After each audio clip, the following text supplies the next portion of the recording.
Guess what, guys? What, Tom? It's baseball season. Yay! Shannon Drayer, Mariners insider, joins us now. Shannon, how are you? I'm doing well. How are you? What are you thinking about this Marco Gonzales extension here? 4-year contract extension with a club option in 2025.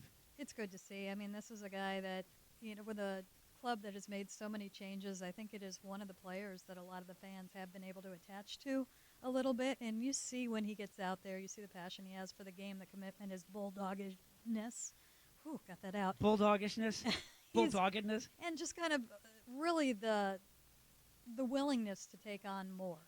You think about it, this was only his second full year in the big leagues, yet he took on all the leadership that they wanted to, and on the field was pretty steady. So you look at the deal, $30 million over the 4 years, very reasonable, and it locks up one of the years that he would have had in free agency, gets them through the arbitration. And I think you look at social media right now and the teammates responding, I think it tells you how they feel about it. How much of a stretch is it to compare it to that Evan White deal, that his ceiling is high enough to where you kind of gotten a bargain even though you're paying him maybe more than you would based on just his production? Well, we know a lot more about Marco, and Yeah. so I think in that regard, I think it's safer. But you also know a lot about arbitration numbers, and they only go up. Mm-hmm. And if he had another year like he had last year, I think a big part of his value is that steadiness. He was one of only 15 players last year to eclipse the 200 innings mark, and there's a lot of value to that. So I think in those regards, I think there is good value for the team in doing that, assuming that he's healthy, that he stays healthy, and he can continue to, I don't know how much more he's going to build and develop as a pitcher, but if that is his baseline, if that is what he can repeat, I think in that regard it's a good value for the team, and I think a little bit maybe easier to make because you don't have to project so much with him. Makes sense. It is very interesting to see, and it makes a lot of sense after you talk about this in terms of why they make this deal with Marco Gonzales now. I was a little bit surprised to hear the news just from the standpoint of, this rebuilding process, and maybe you use Marco Gonzales if he has another good start to the year in terms of maybe being on the trade block. What does this signify, this deal signify to Mariners fans as to where this organization believes they're at?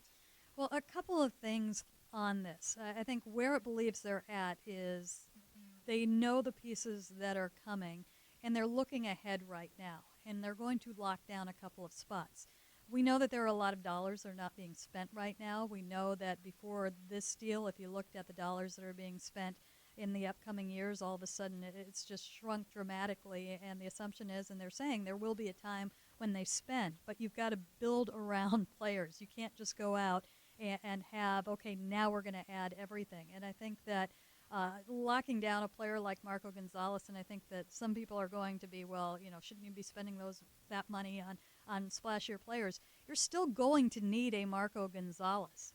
And folks will say, well, he's not an ace. Well, he's not. You look at his numbers. When you look at an ace in the sense not every team has one as the best pitchers in baseball, but he is somebody that, perhaps could be that number 3 in that rotation. And they go out and they get that ace. Maybe they develop something close in one of the young players. Maybe they go spend a lot of their dollars on that. And so you still need that guy that's holding down everything in the middle. And the other thing is, in fact, in terms of, well, could they trade him for something? He is most valuable to this team. A lot of the things that he does, you can look at the numbers, and other teams will just look at that. And I don't want to say they're average, but there's nothing that he does that really stands out. He doesn't have a plus-plus pitch. What he brings to the Mariners is stability in that rotation. Got the ERA under 4 this year. They helped him get there on the last day of the season. They know him. They know the value of him. They know the preparation that he puts in, the willingness to take on. They've got a lot of young pitchers coming right now. They're going to need help. They're not just going to look to coaches. They're going to want to look to other players. They're not going to get value for that, the stuff that you see behind the scenes. So if you were to trade him, I don't think that Mariners fans would see coming back as much as they might think they would for him or for Marcos. So his value is just so much more to the club than it would be in sending him out. Quickly, we got to run, but does their ace, whenever that person is here, maybe he's here already, does it have to come from within, or could it be somebody that they go out and buy with that that war chest that they've got. I think they could go outside. Yeah. Absolutely. I mean, we see that all the time, and a lot of times it's not bought. Sometimes it's traded for, and Yeah. and big dollars. Or look at Verlander a few years ago. It could come from anywhere. Okay. All right, we sum it up next. Thank you, Shannon. Thanks, Shannon. Anytime, Thank guys. you. 710 ESPN Seattle.